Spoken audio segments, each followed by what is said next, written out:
नमस्कार, प्रणाम, स्वागत करती हूँ अपने YouTube चैनल में। मैं गाऊंगी एक दीपावली का सोहर गीत है। अगर अच्छा लगे तो लाइक, सब्सक्राइब, शेयर जरूर करें और अपना प्यार दुलार बनाए रखें।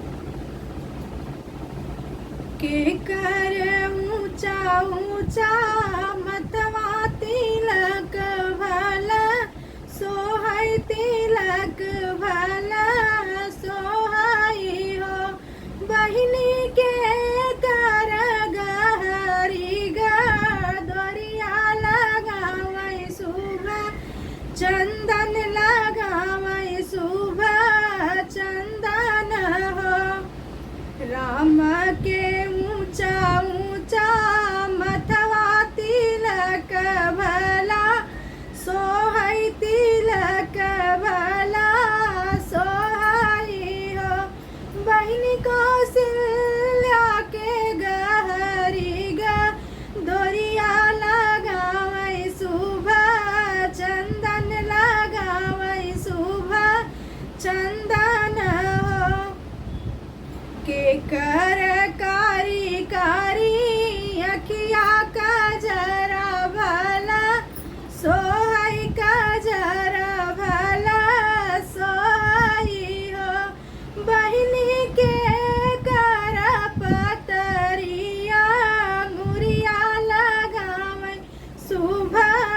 काजर लगावै शुभ काजर हो राम के कारी कारी अखिया का जरा भला सोहै का जरा भला सोहै के पतरिया मुरिया लगावै शुभ काजर लगावै शुभ काजर हो के कर सुंदर सुंदर पौआ तबन केसी धारै तबन केसी धारै हो बहिनी के कर कठिन रे जात बन के पठाइनी तबन के पठाइनी हो राम के सुंदर सुंदर पौआ तबन केसी धारै खरौआ भला सोहै हो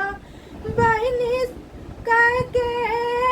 के कठिन करे जात बन के पठावै तबन के पठावै हो